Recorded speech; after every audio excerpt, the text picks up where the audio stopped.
Welcome back, everyone, as we're sliding in live from the Intel Esports Arena for our second day of this absolutely lengthy week, jam-packed full of action here on the B stream for Pro League. Still joined by Snoods.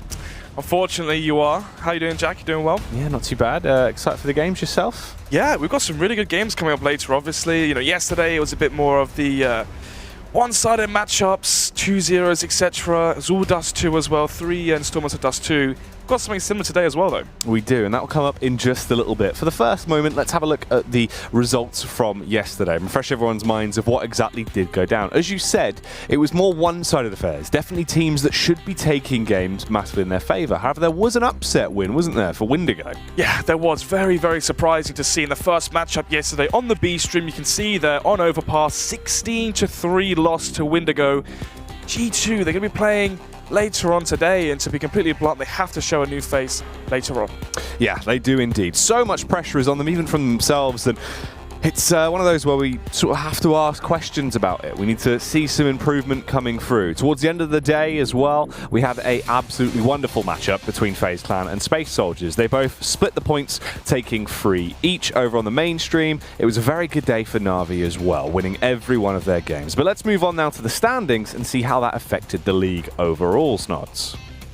Indeed, obviously right now, Astralis, FaZe Clan, number 1 and 2. One of the surprising things as well for Astralis, 10 maps played and they're 21 points. You look at other teams such as FaZe Clan, Space Soldiers, they've played 12 maps, they've played more, and they're still trailing behind the number 1 team right now in the world, Astralis.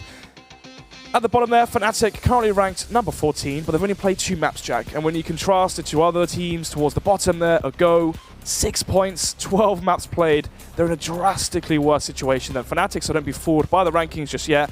We have a lengthy week ahead of 5 more days of action. But yeah, I mean, obviously this season, you could argue, probably the most competitive we've ever had. There isn't really teams, excluding 1 or 2, where you look at it and you think, okay, these are teams where if you're Na'Vi, if you're G2, you're going to get the easy wins here, get those points up, pad those stats, get up towards the top 8 to qualify for LAN. And that way, you know, we saw yesterday G2 losing the map to Windigo on Overpass in such a convincing fashion. Even big going to overtime with a Go as well on Dust 2. So yeah, very competitive season, and that means that top 8 spot going into LAN is very hard to predict. Yeah, it is true indeed. Well, let's move on now. Look at the schedule and see who is going to be facing off tonight. So, to kick it off, it's going to be Ninjas in Pajamas facing up against G2. Overpassing in front of me the 2 maps for that series. Towards the mid-portion of the night, it's going to be Hellraisers and Astralis, which could be quite a tasty game. Train and Overpass there again as well. And you can see the trend starting to build, Snogs. Yesterday it was Dust 2. Today it is the triple roundup of Overpass. And finally, Big versus FaZe. Yeah, brilliant games today on the B stream. Actually, some of these games you could argue are better than the mainstream. The Big versus FaZe Clan one, obviously all the UK fans rooting for Smooya. Still a team in the rise. Going to be interesting to see where FaZe fall against that. FaZe obviously 1-1 versus Space Soldiers yesterday. Big talking point is NiP versus G2. NiP need wins as soon as possible, so these are 2 maps that are crucial for them if they want to go further.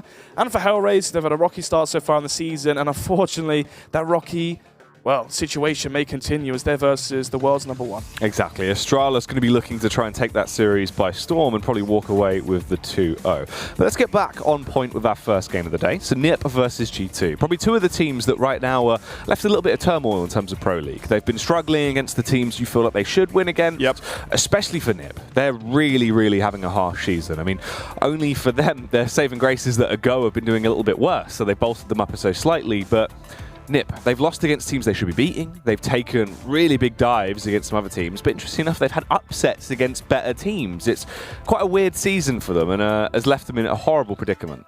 Yeah, exactly. They're ranked, what, 12th, 13th right now, and they take a map off of Astralis yesterday.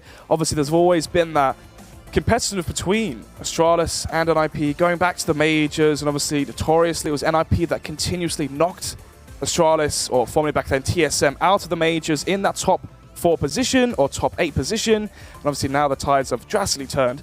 But coming into today's matchup, obviously NiP versus G2, 2 teams that obviously for G2 they've got more wins in this regular season, so it's not quite as drastic for them. But for NiP, they need wins as soon as possible. They had the 1-1 versus Astralis, thank God, because they get leeway versus a top team in that regard yesterday. Now they have to do it versus a medium mid-tier team in the pack to really show if they want a chance of even making it to top 8.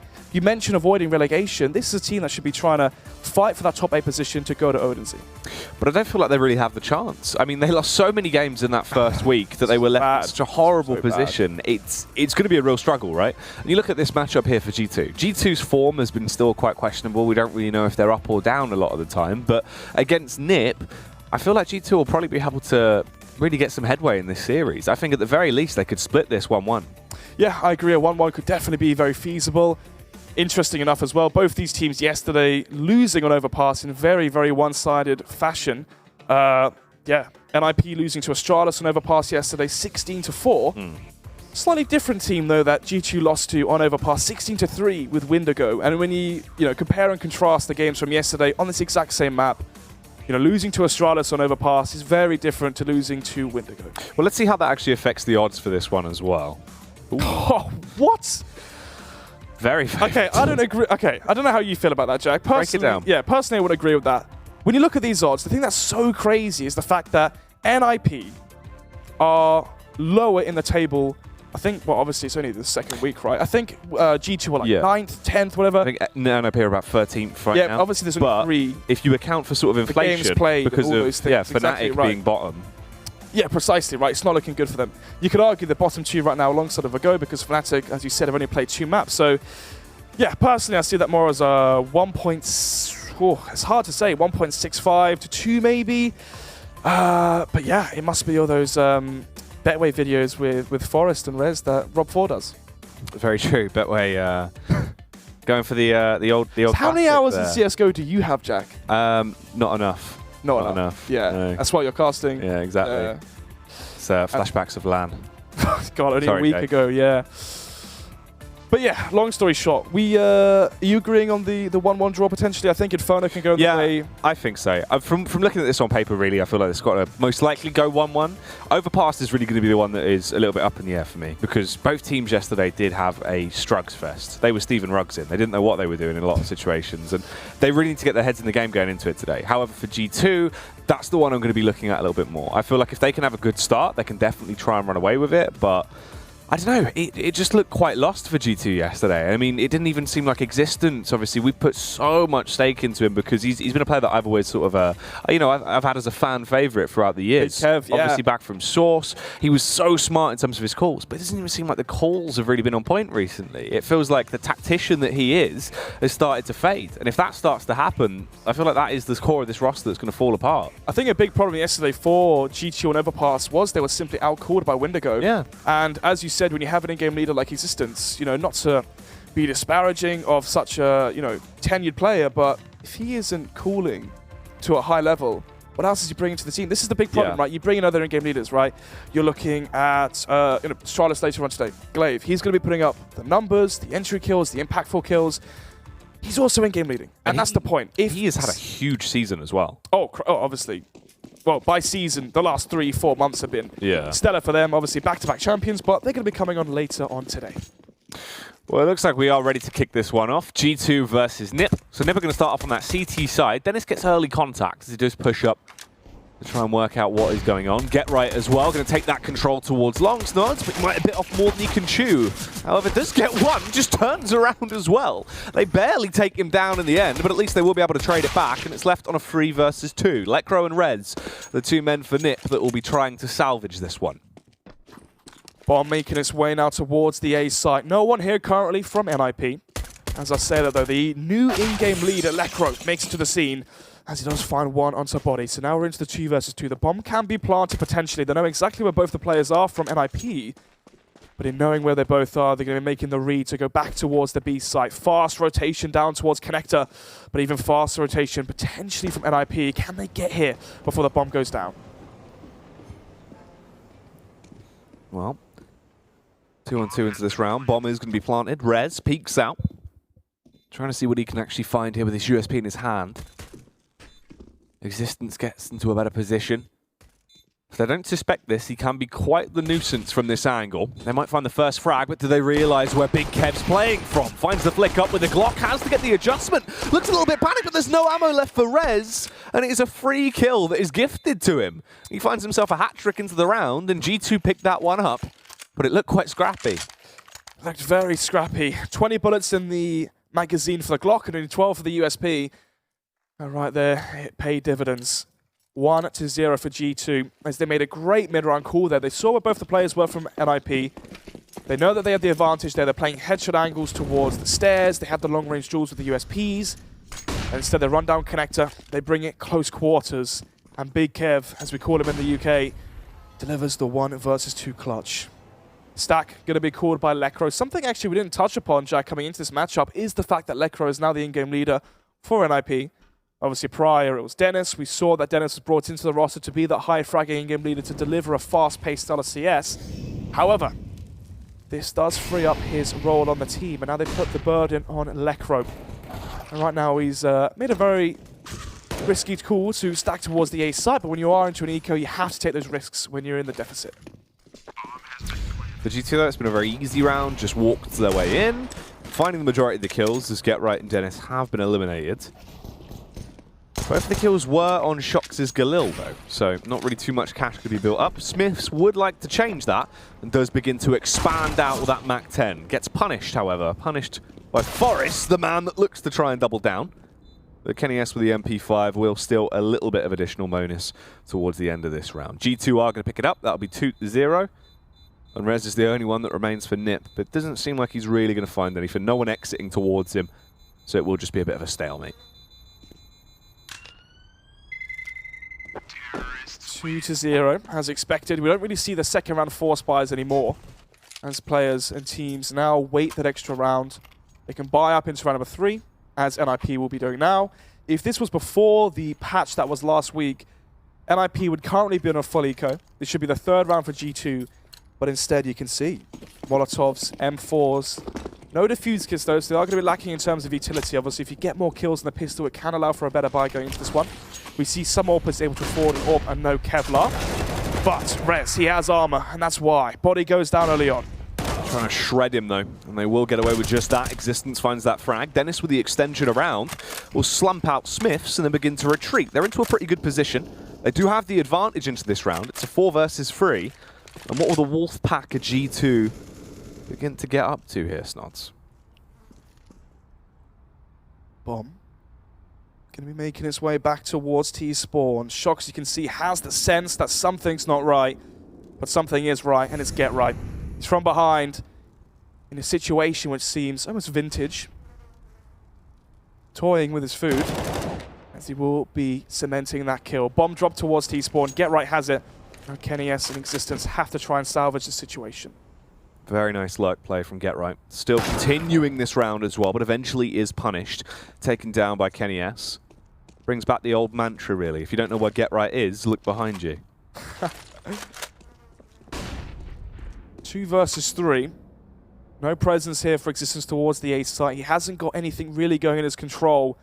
And with that, Kenny S has so much area now he has to clear. Piece by piece, obviously. Players that push connector in towards middle, Kenny has to be worried about that. If a CT player pushed A long, Kenny has to be worried about that. So, Lekro is in towards connector, and if he gets good timing here into Kenny S, that should be sealing the deal, and it will be. Bomb dropped towards Banana. 10 seconds left. Existence could save the AK here. But that's really the best option he has. At least gets away with an additional kill, so Lekro's now going to be forced into rebind. They have spotted him, and they're trying to play aggressively as well. Dennis pushing up, wants to deny the AK save if possible, but there was no time for it. So they do go through, winning that round. It goes 2-1 now. Very crucial that Existence found that last kill towards the end there. He had 2,000, I believe it was $2,500. He gets that one kill at the end just before the time runs out. He gets 2,700, 2,800, which now means Smiths has a weapon. Otherwise, it would have been a Tech 9 for him, so greatly improves the buy from G2, that one kill on the exit. And now with that, we see the full buy from G2. 4 AKs and an AWP for Kenny S. This is when G2 are at their best. We saw an incredible display from Kenny in yesterday's matchups. But this time it's Body who has something to do into round number 4 of this one. Body with the early entry, GetRight. Caught off guard there, wasn't able to win that one-on-one. And NiP are going to be very much on their toes here as well. That early contact gives G2 their favor. They've got all the utility left as well. Still free smokes. Flashbangs do begin to get used though, so they can try and go for this early play in towards the B-bomb site. Quick trade comes through, but this is still worse for wear by NiP, and it's getting badder and badder as this one goes on. Frag starting to come out. They spot the player out by Graffiti. It should be a double kill for Shox, which it will, and it all falls onto Rez. Unfortunately, he can't revive his teammates, but can he revive the round? No. Goes down to Kenny S. Will be slumped out by the AWP. And G2 get themselves that third round, Snods. Round number 5 then. 3-1 going into, wow, what seems to be a force buy from NiP. They lose the pistol, they go down 2-0, they win the first buy round, and now they've been economically reset. If you remember yesterday, Shox had a very quiet day. Awful day, yeah. Yeah, it didn't seem like himself at all. Into this one, at least, he's got a couple of early confidence kills. This could be big for Shox, because he normally is a player that pops off. I mean, if you remember how much he used to just run rampant with a rifle, he was an absolute artist. It's very true. Obviously, 2014, unbelievable talent. Even still, a very, very good talent. He had his recent wrist injury operation. I think it was an RSI or something along those lines. So, you know, obviously it takes months to not only heal from that, get to full, you know, full prowess with your aim, but it's also the confidence, right? That's one of the issues that in regular sports, if you're out with a knee injury, if you're out with an elbow injury, and you're in any sort of competitive sport, it's not only the injury recovery time, it's also the confidence to get back to your level that you had before. So that could be something to keep in mind. But yeah, he looked very, very off yesterday. Not sure what it was. You know, he had 9 kills in 30 rounds versus Windigo, a team which he should be farming stats against. And that's to contrast that as well. Kenny S, I mean, what, we saw him with like 25 kills at the half, something absolutely ridiculous. I think, 22. Yeah, he was just popping off. Ooh, Lecro, close range with a Nova, trying to get a biff off, but he can't do it. Will go down as the double kill comes through. And this is now looking like a very clean round for G2. It's only up to Get-Right and Dennis. They have a Scout and a 5-7 in play. It's going to be the save for Dennis, and Get-Right has armor as well. He's trying to play it quite sneaky here, expecting someone to push in, get a bit overconfident. If so, he could waltz away with a free AK, but they don't fancy it. Yeah, best option here just to save the Scout, save the 5-7 for the next round. Don't give away the money to G2. Even though it's $600, it's still smoke, flashbang. Who knows how that affects the economy later on down the line for G2. Also, having the Scout, having armor onto a 5-7, if Get-Right gets aggressive at the start of the round towards Connector, towards Be Short, gets an AK, drop that 5-7 over, has armor to back up a rifle, could be a situation that they can change into a round win. So G2 not going to be risking any of that. And instead they see themselves with a 4-line scoreline. This is more rounds than they got yesterday versus Windigo in the whole of the game. So, going to be the eco for the remaining 3 players that did die in that last round for NiP. For G2, most likely going to be playing this one nice and slow, steady, wins the race versus the eco. No reason to take risks in this scenario. Very nice HE grenade for the boost. Obviously, if you double, triple that up, it can be a very good way into a buy round. Obviously, he has shown that grenade now versus an eco, so that might be adding a slight fear, paranoia for NiP to do that into a buy round, but here comes the cleanup for easy kills versus the non-armored USPs. Ooh, Body gets out his Glock as well and just keeps on going. Able to survive versus 3 targets at once there, as he just dominates into that round. Shocks as well towards B. You would have thought he would have found that frag, but Dennis does end him. Leaves him lifeless with the Deagle, and Rez has rotated over. However, there's still so much time to play with, and the true play is developing over on the A site. Smiths and co have arrived. They'll be able to get that bomb down and sit quite comfortably into this one. Any more frags they can find will just be a bit of an additional bonus. Oh, that's a nice shot there from Rez. When you think of the changes that has happened to this NiP roster, obviously Draken going, Zis going, seeing that he is still here means that obviously the players, the veterans from the team, the staff as well, see big potential in him. And for a player like Rez, there's always those rounds where you buy into him, right? He has those crazy snapshot aim, you know, those 4Ks on, I mean, the famous one that stands out in my mind, I don't know if you remember, on Cash, where he's playing towards Forklift, he gets the 3 kills, whips out the USP, flicks 2 headshots. You know, he has that snappy aim, which makes you want to invest into him. But obviously then it's the question of consistency, right? It's attitude, it's all those other things that go into it, communication, etc. We saw that exact same aiming style from Draken. How many crazy highlights are we seeing from him? He was benched by NiP, goes to Fnatic, Draken's now benched again. So, goes to show there's a lot more to Counter-Strike than just aim. Anyway, off that tangent, and into the now. Round number 7, 5-1, G2 now versus another full buy from NiP. Only the second full buy as well. Remember, NiP got reset early, which meant they were on a weak force buy, and now they're on an eco, and here they are with their weapon Wii. Their weapon Wii? I don't know, that just... My goodness. That wasn't even a Freudian slip as well. That was just weird. That's just, you know, early days. Lack of water. I'm going to blame on that one. Well, Forest with his weapon Wii does get a will as he takes down Shocks. Very nicely played. As he will be able to carry on. They've got the advantage now into this round. And they're looking to try and carry it on further as well. Kenny S. AWP, the weapon that he made a name for himself with.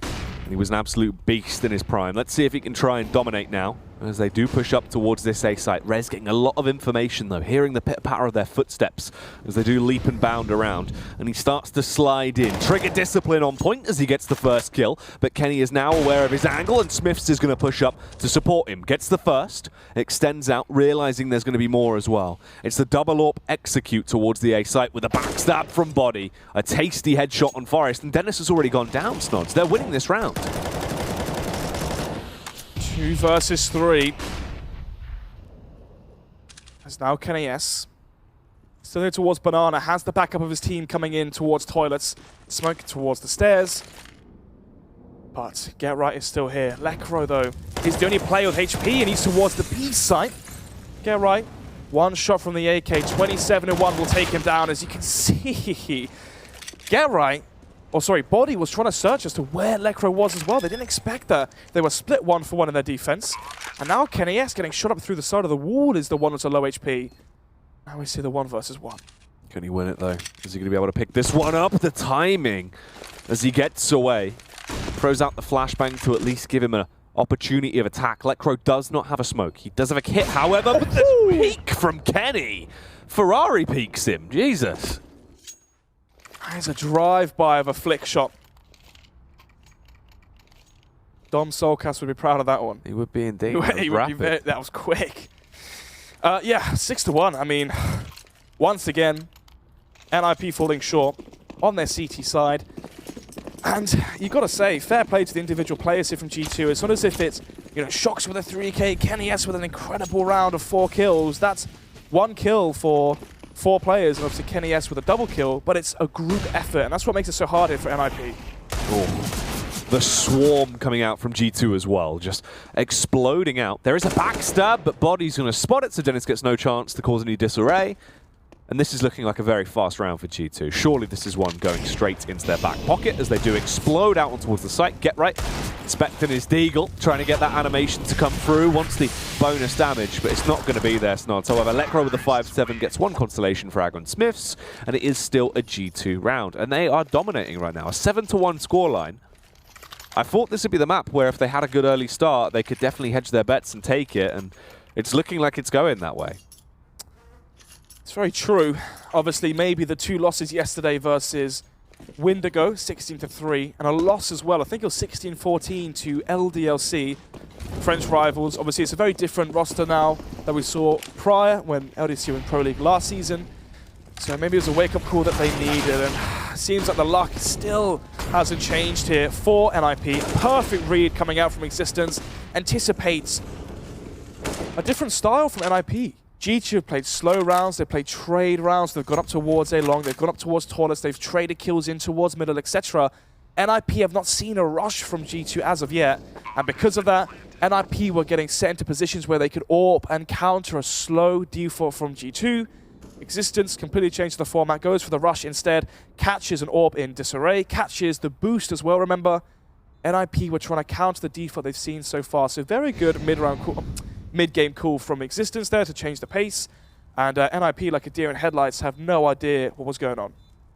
Yeah, it was nice. Smiths as well, just able to play a little round of gun game as he pushes in with a Mac-10, gets the free AWP gifted to him. Forest just incredibly blind. It's like he'd been slapped by a 9-bang. He does double it up with the AWP frag as well, and they walk out of that one now with 8 rounds. G2 looking very effective so far on their T side of Overpass. And this is a great start for him as well for the day. Oh, here we go. The tactical pause for NiP going to be coming through. Taking quite a couple of heavy hits here. You can't help but feel like maybe it could have come in a little bit earlier, but at least they have used it now. It's very true. Obviously, they've got 4 pauses. If they lose the next buy round, it's going to be factoring in an eco or a quasi-buy following as well. You're looking at a 10-1 scoreline. You know, 10 rounds on your T side of Overpass, a map which is usually favoured and hedged in favour of the CT side.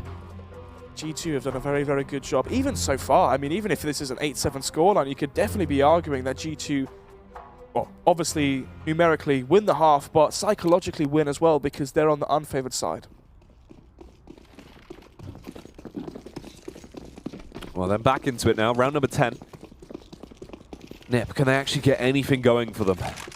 Let's find out. Dennis is the only one with an actual firearm in his hands. They have gone for the double player setup towards close mid, and that is going to be Dennis with support of Rez. They're not going to find anything. And everyone's grouped up, Snods. Looks like they're setting up for a little bit of a B bombardment. Shox on his lonesome, going to be feeling out what the defense is like here, and Lekro, famous for that Desert Eagle, and that's exactly why. Go for the contact walk in. Lekro, all the faith there. Problem is, should he be doing that alone when there's 2 players just behind him? Probably not. If this was a 2-2, you know, if this was a very neck-and-neck game, he wouldn't really want to do that. Anyway, nice shot there from Body. Dennis going to bring it back as well towards the A side. It's Kenny, yes, using that AWP like a shotgun up close. Goes 1 for 1.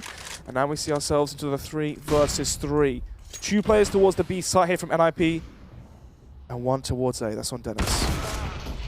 Lekro going to be bodied by Body, who just explodes all over that B site. And Body's been looking crisp. Yesterday as well, in terms of his AK skills, he has just been punishing people. Goes for the jump spot as well, realizes where Dennis is playing from now, so the Molotov and Smoke's going to be going down. He is just toying with them. Push eventually comes through, and that is a 4K for Body. Absolutely bails them out of that one and wins another round for G2 pretty much single-handedly. Well, 12 kills for Kenny S. 2 deaths as well. It really goes to show just how one-sided this game has been. Well, the flick he got on short there, you feel like he should have gone down, but the reaction times have been through the roof today. Kenny's been popping off. So there's Weetabix. He has indeed. He's probably had double Weetabix. How'd you have your Weetabix? I have the Weetabix protein. Really? Yeah, I do. I have that. Why did you have that? It's quite nice. Obviously, there's like the chocolate chip one. Obviously, some people have it with strawberries. I cut 2 bits of banana. Yep. And I have 4 banana segments on either side of my 2 Weetabix, and then pour milk in.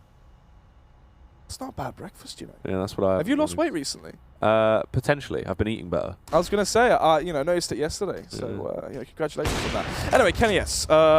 Makes us a 4 versus 4. Still going to be coming out towards the B bombs. Up Lekro's there for the trade.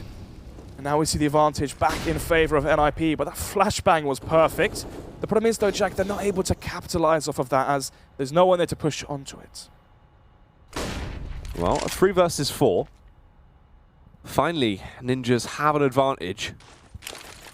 But can they keep it going, or are they going to be put into their pajamas and sent to bed by G2 as they set up for this execution towards the B site? In terms of utility, it's only 3 flashbangs that remain and 1 Molotov on Body. Shox will recover the bomb.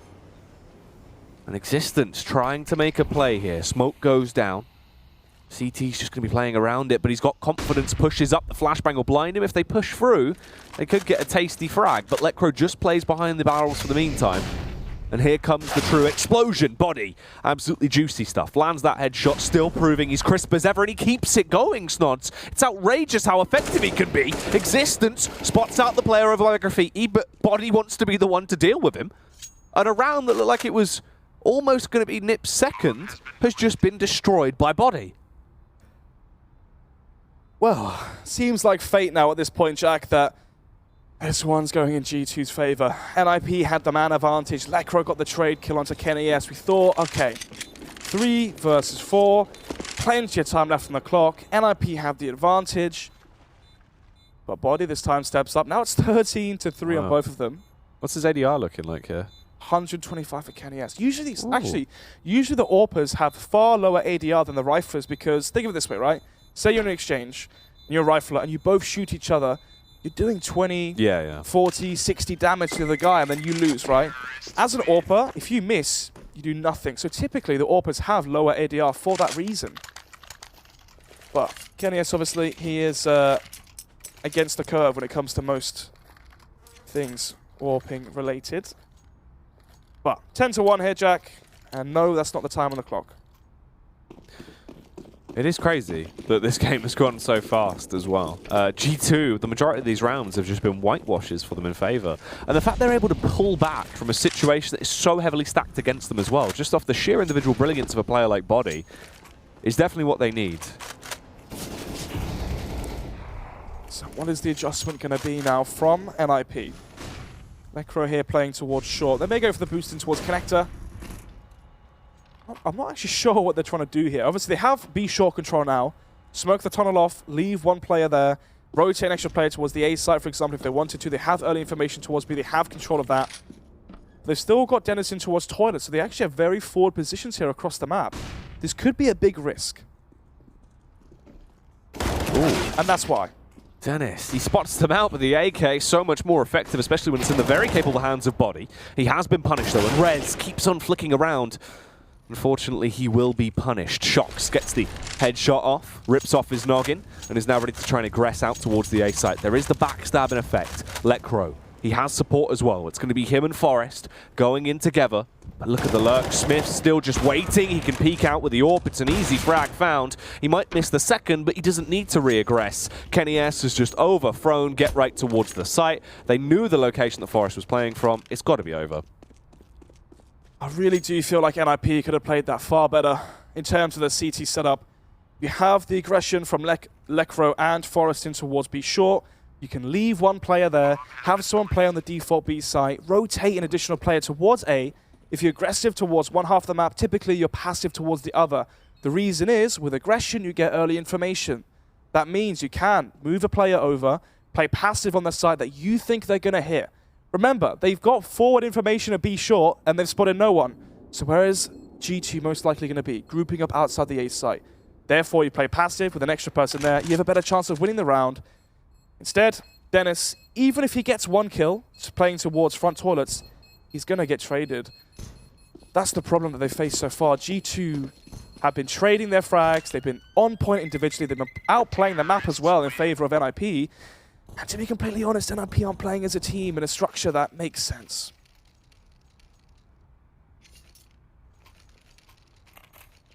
Well, 11-1 goes the scoreline, and it is crazy how much G2 have just been overthrowing so easily here.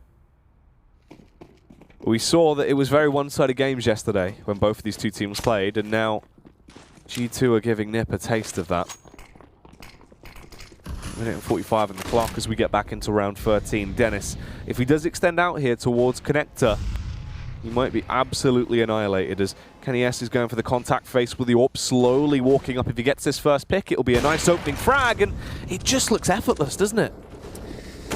Making it look easy.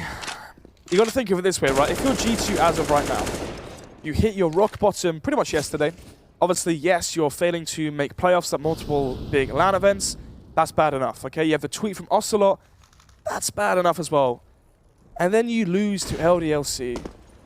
2-0 in a best of 3. You lose versus Windigo 16-3. You have to think this is bottom of the barrel in terms of how G2 are feeling. The roster for this team in the past 2 years. I mean, kennyS, Shox, etc.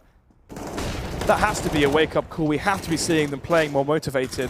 And maybe the wake-up call is what they needed as NiP just look like they're just been sent into disarray. I mean, speechless. It's going to be 12-1 here, Jack. They're walking into G2 one by one, dying one by one. There's no setups, there's no thought process behind it. Frankly put, this is very, very poor. And it's just left on the shoulders of Lecro.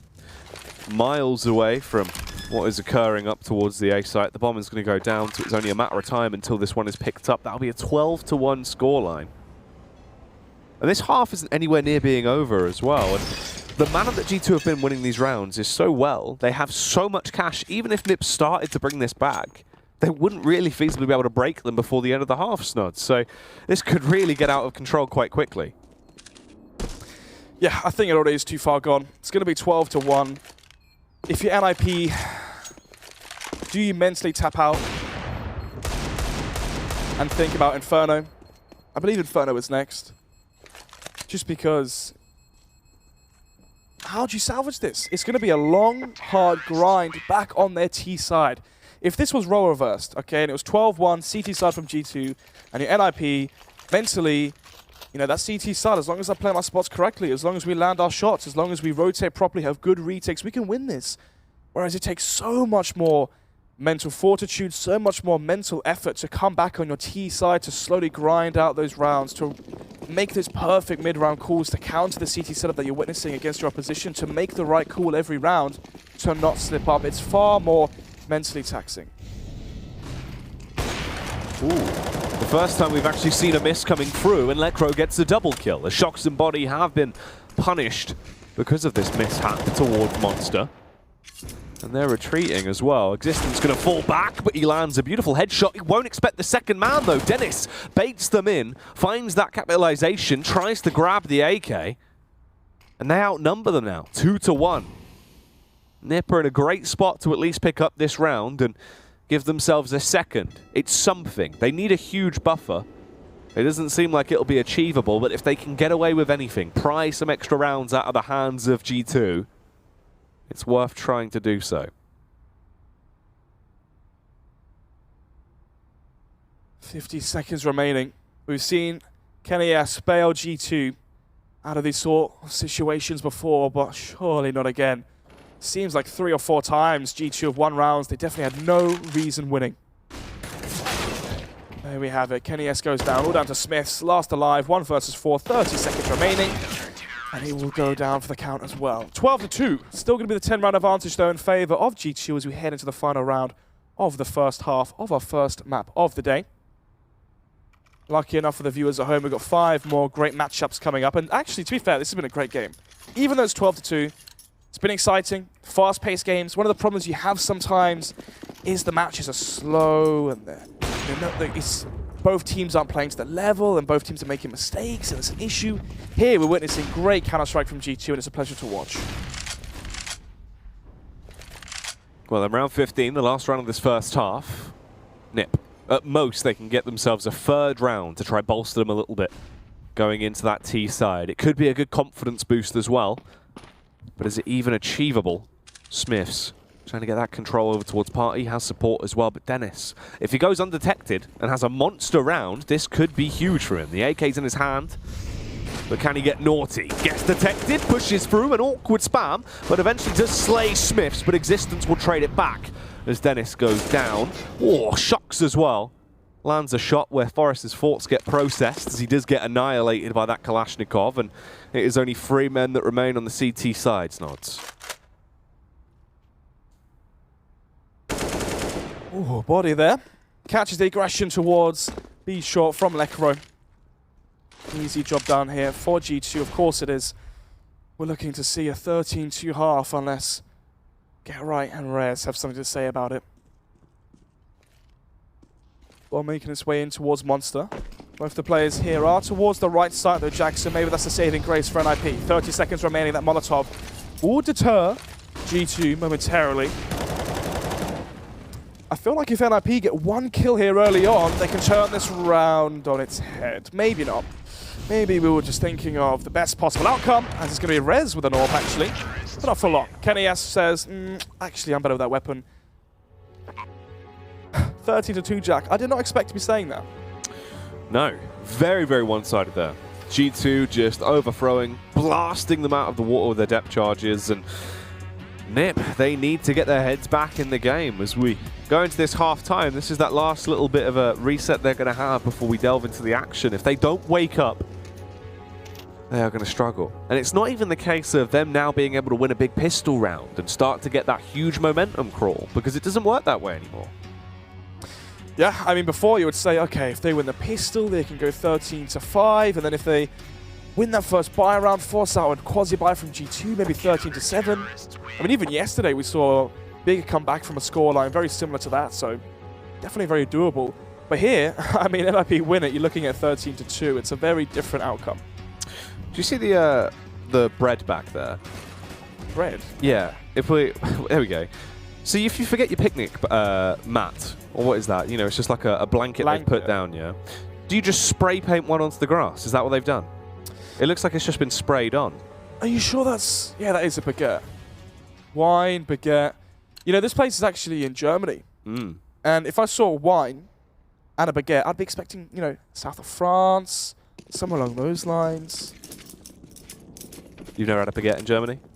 I mean, we have been to Cologne, right? There we go. Well, we are back into the action, so let's see who is going to get this bread from the pistol round. And Dennis is going to leave Shox dead. Finds the headshot. The response is thick and fast, though, as it's an absolute explosion. Everyone trading against each other. They get left in a 2-on-3. Dennis will go down, and this is not looking good for the Ninjas. 1 versus 3 then for the legend himself. Get right. But he has no armor. He is basically the utility player in this round. He is the one to set up the round for his teammates. But 20 seconds in, the round's already over, so he is completely futile, holding for the push towards it long, while the rest of his team died one by one and met their demise. Double flashbang and a smoke, but obviously, as I said before, it's completely frivolous, as he would much rather have armor in this situation. Smoke going in towards the B site. Smoke's off default. Or not. Flashes in towards B. I mean, he can try fake it, get the bomb down. At least that's a silver lining here for NiP. They can force the buy into round number 17 and try come back from a 14-2 scoreline. But NiP hasn't really worked. I mean, he sold the fake a little bit. They at least did push off. He's got the bomb down, so at the very least, it's not too bad of a round. And he makes it costly. Get right. Doubles down, but Kenny S with a swift response. And that's actually not a bad round from NiP. All things considered with the new changes, you've got the bomb plant there, you've been able to find 2 frags. They're already going to get that bigger loss bonus and the additional cash from the bomb plant snod, so you can see their economy's looking good. For G2, it was quite a scrappy win. Only 1 player surviving, but they will be able to reinvest into that. We finally see a team where they lose the T-side pistol and they get the bomb planted, and we can see the effect it has. Get Right had $3,700, which means he had enough to drop over an AK and buy Kevlar for himself, so Forest is going to be rewarding that one. You got Forest, Rez. They got a 3-rifle buy, and this is crazy compared to how it was before. And Kenny instantly in with the AWP. And armor. That's bold. So, bomb left towards T-spawn from NiP, obviously. When you're witnessing a 14-2 scoreline, you're going to be expecting the team with 14 rounds to get very aggressive each and every round. So that's why they are playing so passive. This is NiP, so they can hold for that CT aggression from G2. But for now, though, very basic setups coming out from both teams. 3-2 setup from G2, 2 towards A, 3 towards B. Very, very standard when you play versus an eco on the CT side to jump spot towards default. Have a player from the A site, which is going to be Shox. Play towards Heaven. Leave Kenny S alone towards the A site as Shox is a fast rotate towards A and B. And Kenny S gets early information and knows exactly what's going on. Clearing his angles here as he bounces around, trying to work out where the next push is going to be coming from. They are grouped up in the toilets. Oh, sees the elbow, but can't knock it off. Instead, takes a headshot off a Rez. And there won't be any Lazarus effect in play for NiP, so that is 1 man fully gone. Smiths with the aggression. Gets the easy kills with an MP9. And let's get traded back upon by Forest, however. So Forest left on 2 HP. Not looking too tidy at all. Dennis is there to support. They're both just going to be hunkered down and in position right now. Forest rotates round to at least support, but the peak on long is sent packing. Everyone is going to crumble. And G2, they might take this in a 16-2 scoreline. They only need 1 round. 22 kills and 4 deaths for Kenny S. That is absolutely bonkers. And that's in 70 rounds played. Yeah, incredible. Obviously, we saw the exact same in the first map versus Wendigo yesterday. And that was a 16-14, remember, Jack. This is a 15-2. NiP now, 2 days. They got 16 forward by Astralis on this map. And now 16-2, it seems, when you look at the buy here. 1 Tech 9, 2 CZs, 2 UMPs as well for NiP as the action begins towards B. Oh, Shox popping off with the MP9 as he has a monstrous play, and everyone is going to be going down. And it's just up to Dennis. It's only a matter of time until he reaches his demise as the push will come through, panicked, surrounded, and left dead. Kenny S does dispatch him with a deagle, and that is the win for G2. They overthrow NiP very, very easily there on Overpass, and they do back what they had done to them yesterday. Yeah, obviously, very, very strong performance there from G2. Going into the next map, which will be Inferno, it's going to be interesting to see the changes that we're going to be witnessing from NiP, because they have to have some substantial changes. They cannot perform like that again. It's also the confidence hit, right? That's got to leave you in a little bit of an awkward state mentally-wise. You have to really reset yourself. It's a best of two, but you just have to take it as a best of one at that point. Yeah, obviously, the next map coming up is Inferno. NiP have been struggling so far in this season, and that's why. I mean, why is it that they're losing in such fashion versus a team like G2, which has been in real big turmoil recently? Very true. Well, we'll leave you with these highlights from that matchup. We'll be back in with our second map of Inferno and see who is going to be walking away in a blaze of glory, or if they'll be splitting the series 1-1 and it will just be a mild fire. We'll find out after the break.